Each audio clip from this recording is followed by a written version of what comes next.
Record तोड़ने वाली जीत, उसके लिए जो आपने मेरे माध्यम से जो पार्टी का अभिनंदन किया है, मेरे माध्यम से भारत के यशस्वी प्रधानमंत्री नरेंद्र मोदी जी का आपने जो अभिनंदन किया है, उसके लिए मैं तहे दिल से आपका धन्यवादी हूं, आपको धन्यवाद देता हूं।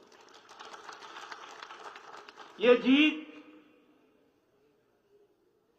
हमारे यशस्वी प्रधानमंत्री मोदी जी के प्रति बिहार की जनता का अटूट विश्वास और अटूट विश्वास के साथ साथ उनके नेतृत्व में देश में आगे बढ़ने का संकल्प, इस पर इस चुनाव के नतीजों ने, बिहार की जनता ने फिर से एक बार मुहर लगाई है। इसके लिए मैं विशेष करके धन्यवाद देता हूं।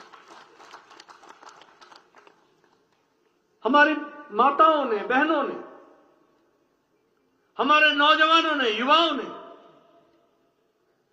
हमारे किसान भाइयों ने, हमारे मेहनतकश मजदूरों ने, समाज के सभी वर्गों ने बिहार में एक तरफा जीत का संदेश सारे देश को दिया है और राजनीतिक दृष्टि से वो संदेश गया है। यह संदेश सिर्फ इतना ही नहीं है, यह संदेश जो लोग देश को और प्रदेश को घुसपैठियों के सहारे चलाना चाहते हैं, उनको भी बिहार ने बाहर का रास्ता दिखा दिया है। इसको भी हमको ध्यान में रखना चाहिए। आज देश में यह बहस चल पड़ी, देश कौन चलाएगा? क्या घुसपैठियों के सहारे देश चलेगा, या देश उनके सहारे चलेगा जो देश में हमारे देश के नागरिक, राष्ट्रभक्त, जो देश के लिए दिन रात एक करके आगे बढ़ते हैं? बिहार ने संदेश दे दिया है, तुम जितनी यात्राएं निकालो, तुमको मुंह की खानी पड़ेगी, तुमको बाहर का रास्ता दिखाया जाएगा। यह उन्होंने दिखा दिया। मित्रों, मुझसे पूर्व वक्ताओं ने आपके सामने हमने क्या हिमाचल के लिए किया और वो हिमाचल का क्या कर रहे हैं, ये दोनों तस्वीरें आपके सामने खींचने का प्रयास हुआ है। जब हिमाचल का पीछे चुनाव हो रहा था तो मैं उस समय आपसे मिला था, मैंने आपसे चर्चा की थी। मैंने हिमाचल की जनता को भी कहा था कि गलती मत करना, राजनीति फुलका नहीं होती जो कभी इधर पटको तो कभी उधर तवा पर डाल दो। राजनीति लंबे समय तक स्थिर होकर के विकास के क्रम को बढ़ाने की होती है, उसको समझ करके चलना चाहिए। आज हिमाचल का विकास का एक ही मंत्र है और वो है डबल इंजन की सरकार। याद रखना,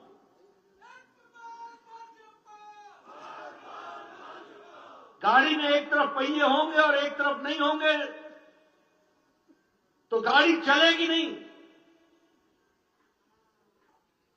और मैं इसलिए नहीं कह रहा हूं कि हमारी विरोधी सरकार है, मैं इसलिए कह रहा हूं कि हमारे यहां बैठे हुए लोग मोदी जी के नेतृत्व में नियतन हिमाचल को आगे ले जाना चाहते हैं और दूसरी ओर कांग्रेस पार्टी के लोग नियतन सत्ता का भोग करके मौज करो, खाओ पियो, मौज करो, आगे किसने देखा है, इस मन को लेकर के चलते हैं। इसलिए हमारा मेल बैठ नहीं सकता। ये दूसरे किस्म की सरकारें हमारे साथ चल नहीं पाएंगी और मैं आगे आंकड़ों के साथ आपको बताऊंगा।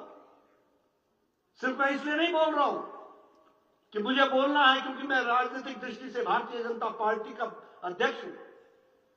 मैं इसलिए बोल रहा हूं कि हिमाचल की जनता को जहन में रखना होगा और इसकी चर्चा मैं आगे चल करके करने वाला हूं। आज मैं आप सबको इस बात के लिए भी बधाई देना चाहता हूं कि आज मुझे सौभाग्य मिला है कि शिलान्यास करके भूमि पूजन करने का और हिमाचल को, शिमला को एक भव्य पार्टी के कार्यालय का भूमि पूजन का सुअवसर मुझे मिला। इसके लिए मैं बहुत बहुत धन्यवाद देता हूं और बहुत बहुत बधाई देता हूं। मित्रों, प्रधानमंत्री मोदी जी ने कहा है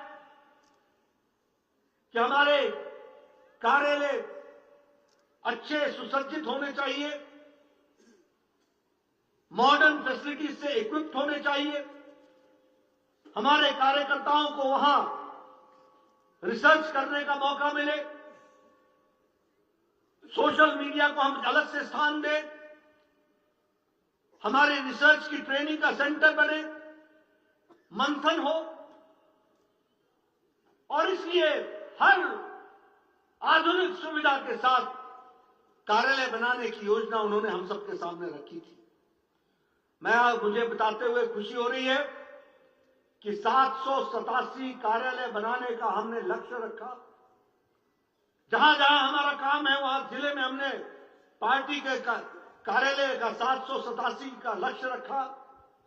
617 कार्यालय बन चुके हैं, जिसमें हिमाचल प्रदेश के भी 9 कार्यालय बन चुके हैं और आगे चल करके 16 कार्यालयों में काम चल रहा है, यानी बचे हुए 11 कार्यालयों में काम चल रहा है। बहुत तीव्र गति से वहां भी कार्यालय बनेंगे।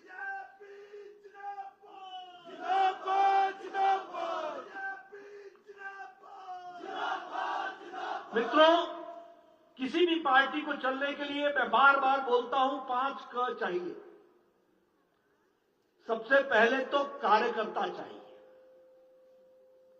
कार्यकर्ता को कार्यक्रम चाहिए, कार्यक्रम को करने के लिए कार्यकारिणी के माध्यम से कार्य को आगे कैसे बढ़ाना है इसको तय करना चाहिए, और कार्यक्रम को चलाने के लिए कोष चाहिए, और कोष के साथ साथ कार्यालय की व्यवस्था, कार्यालय चाहिए।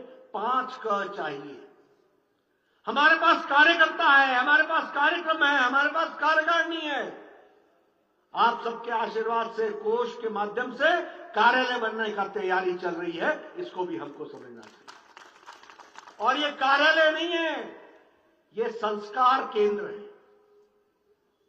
यहां से देश के प्रति समर्पित होकर के किस तरीके से हमको आगे बढ़ना है, जनता की कैसे सेवा करनी है, जनता को किस तरीके से सेवा करते हुए देश को आगे ले जाना है, और जनता की सेवा करते करते भारत को विकसित राष्ट्र बनाना है, इस संकल्प को पूरा करने के लिए इन कार्यालयों का उपयोग करना है।